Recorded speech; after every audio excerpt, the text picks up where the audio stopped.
श्री राधे। आज हम भगवद गीता में भगवान श्री कृष्ण की दिव्य वाणी का श्रवण करेंगे। भगवद गीता के अनुसार किसको किसको भक्ति का अधिकार है, कौन कौन भक्ति कर सकता है, आज ये सब कुछ गीता में ही हम ज्ञात करेंगे।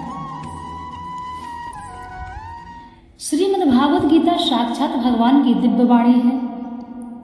इसकी महिमा अपार है, अपरिमित है, उसका यथार्थ में कोई वर्णन नहीं कर सकता है। शेष महेश गणेश भी इसकी महिमा को पूरी तरह से नहीं कह सकते, फिर मनुष्य की तो क्या बात ही है। इतिहास पुराणों में जगह जगह इसकी महिमा गाई गई है, परंतु जितनी महिमा इसकी अब तक गाई गई है उसे एकत्र कर लिया जाए तो भी ये नहीं कहा जा सकता कि इसकी महिमा इतनी ही है। सच्ची बात तो यह है कि इसकी महिमा का पूर्णतया वर्णन हो ही नहीं सकता। जिस वस्तु का वर्णन हो सकता है वह अपरिमित कहाँ रही, वह तो परिमित हो गई। गीता एक परम रहस्य ग्रंथ है। इसमें संपूर्ण वेदों का सार संग्रह किया गया है। इसकी रचना इतनी सरल और सुंदर है कि थोड़ा अभ्यास करने से भी मनुष्य इसको सहज ही समझ सकता है, परंतु इसका आशय इतना गूढ़ और गंभीर है कि आजीवन निरंतर अभ्यास करते रहने पर भी उसका अंत नहीं आता।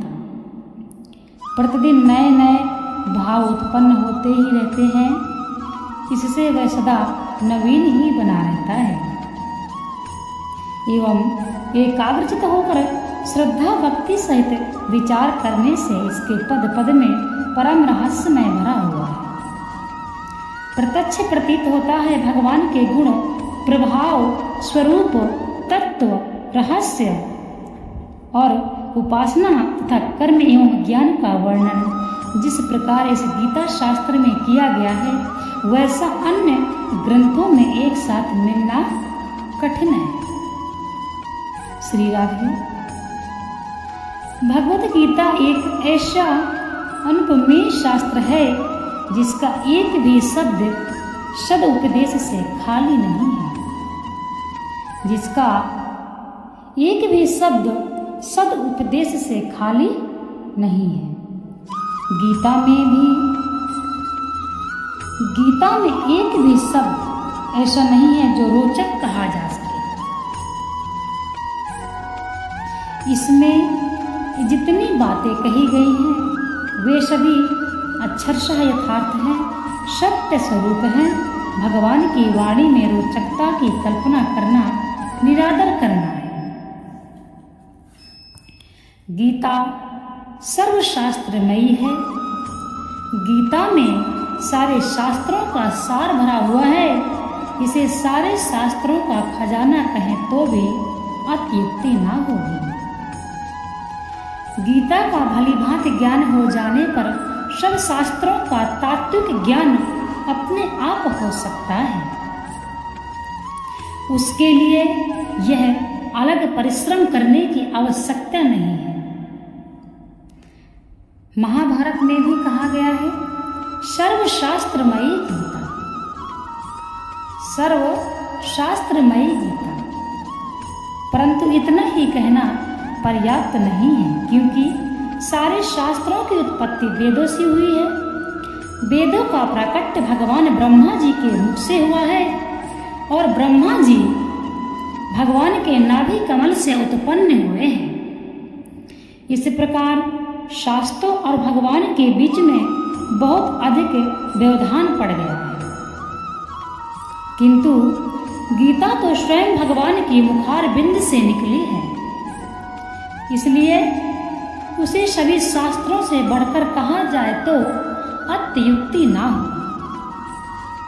स्वयं भगवान वेद व्यास जी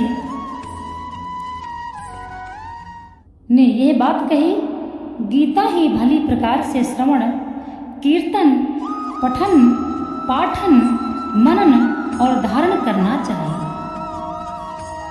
अन्य शास्त्रों के संग्रह की क्या आवश्यकता है, क्योंकि वह स्वयं पद्मनाभ भगवान के साक्षात मुख कमल से निकली हुई है। इस श्लोक में पद्मनाभ शब्द का प्रयोग करके महाभारतकार ने यह व्यक्त की है। तात्पर्य यह है कि यह गीता उन्हीं भगवान के मुख कमल से निकली है जिनके नाभि कमल से ब्रह्मा जी उत्पन्न हुए और ब्रह्मा जी के मुख से वेद प्रकट हुए और जो संपूर्ण शास्त्रों के मूल है। गीता गंगा से भी बढ़कर है। शास्त्रों में गंगा का स्नान फल मुक्ति बतलाया गया है। यदि आप गंगा में स्नान करते हैं तो आपके पाप नष्ट हो जाते हैं, परंतु गंगा में स्नान करने वाला स्वयं को मुक्त कर सकता है, वह दूसरों को तारने की सामर्थ्य नहीं रखता। परंतु गीता रूपी गंगा में गोते लगाने वाला स्वयं तो मुक्त होता है, वह दूसरों को भी तारने का सामर्थ्य हो जाता है उस व्यक्ति में। गंगा तो भगवान के चरणों से उत्पन्न हुई है और गीता साक्षात नारायण के मुखार बिंद से निकली है। श्री राधे। फिर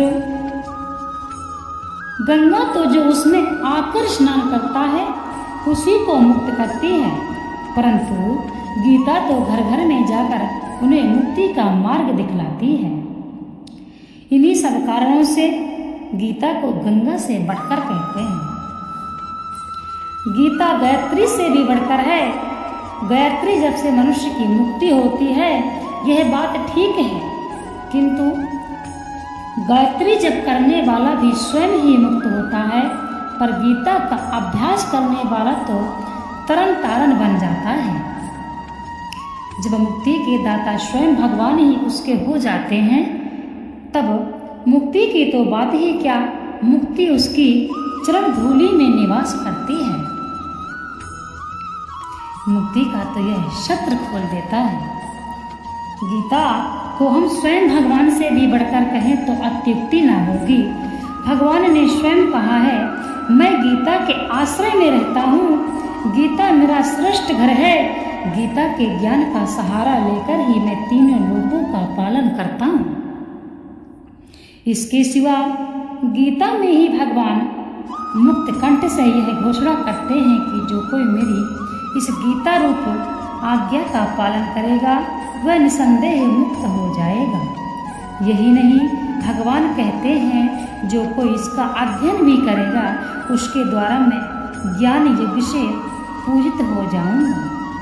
जब गीता के अध्ययन मात्र का इतना महात्म्य है, तब तो मनुष्य इसके उपदेशों के अनुसार अपना जीवन बना लेता है और इसका रहस्य भक्तों को धारण करता है और उनमें इसका विस्तार एवं प्रचार करता है और उनमें इसका विस्तार एवं प्रचार करता है।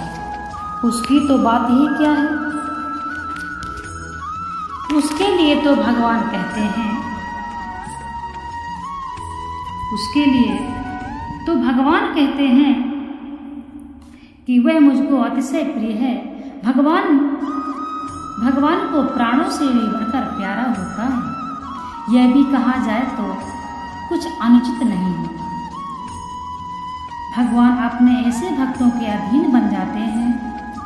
अच्छे पुरुषों में भी यह देखा जाता है कि उनके सिद्धांतों का पालन करने वाला जितना उन्हें प्रिय होता है, उतने प्यारे उन्हें अपने प्राण भी नहीं होते।